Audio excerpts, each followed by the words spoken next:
बातें यहाँ पे हुई है, इसमें एक चीज़ बहुत सामने खुल करके आया है कि यहाँ की जो पहाड़िया जनजाति की महिलाएं हैं, जो लड़की है, उन लोगों को सॉफ्ट टारगेट किया जा रहा है।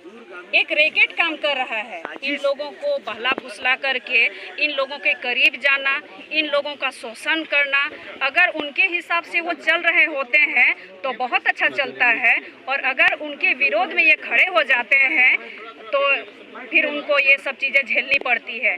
जिस निर्ममता और जिस बर्बरता पूर्वक हत्या की गई है, ये हम लोग अंदाजा भी नहीं लगा सकते कि इस तरह का कोई काम भी होता है। हम लोगों ने हत्याएं बहुत सुनी है। कुछ दिनों पहले हम लोगों ने देखा श्रद्धा वोकर की हत्या। उसमें क्या था, उन्होंने मर्डर किया और टुकड़े टुकड़े उन्होंने इधर उधर बिखेर दिए।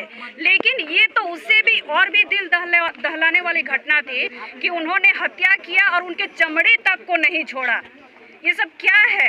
क्या इन लोगों का क्या चल रहा है? क्या मतलब साबित क्या करना चाहते हैं? हम लोगों के बीच में, पूरे आदिवासी समाज में, पहाड़िया जनजाति आदिम समाज में भी ये एकदम भय का माहौल व्याप्त हो गया है कि हमारा भविष्य क्या होने वाला है। यहाँ की लड़कियाँ जो पहले हाट बाजार तक जा पाती थी, गांव में हटिया लगते थे, अब वहाँ भी जाने से कतरा रही हैं। पेरेंट्स, यहाँ के परिवार वाले, परिजन घबरा रहे हैं कि मेरी छोटी बच्ची कहाँ सुरक्षित रहेगी, क्योंकि यहाँ काफ़ी ऐसे घुसपैठी लोग हैं जो बाहरी देशों से आते हैं और उन पर सरकार का कोई लगाम नहीं है कि कौन आ रहा है, कौन जा रहा है। यहाँ की प्रशासन इसमें पूरी तरह से एकदम नाकाम है। जबकि हर बार ये कहा जाता है, जिस प्रकार से ये घटनाएं घटती हैं, ये कहा जाता है कि जो बाहरी लोग आते हैं उनको चिन्हित किया जाए, उनके आने का मकसद क्या है।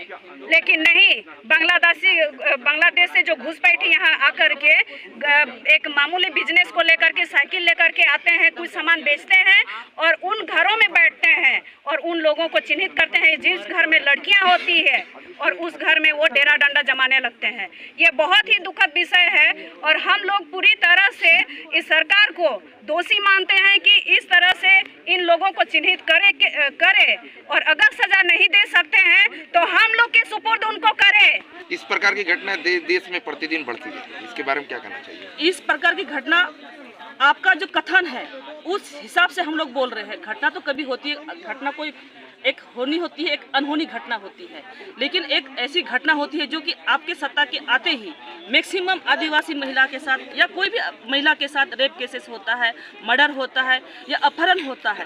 तो कहीं ना कहीं आपका कमजोरी है क्योंकि ऐसी घटनाएं, क्योंकि आपका जो प्रशासन है कमज़ोर है। और कमज़ोर क्यों है? क्योंकि आप कमज़ोर हैं, इस वजह से ये ऐसी घटनाएं होती रही और वो लोग साहस कर रहे हैं ऐसी घटना, क्योंकि उनको पता है कि प्रशासन हमें कुछ नहीं कर सकती है। तो अगर सरकार अपने आप को मजबूत रखती तो प्रशासन मजबूत होता। अब प्रशासन का जो भी कार्रवाई होता ना, उसे जो भी अपराधी करने से पहले हजार बार वो सोचता है। पार्टी होने का दावा करती है, लेकिन इन्होंने और इन्हीं के इलाके में, अभी बरहेट नज़दीक में हमारे मुख्यमंत्री का विधानसभा क्षेत्र है, वह भी इसी क्षेत्र का प्रतिनिधित्व करते हैं, मुख्यमंत्री हैं।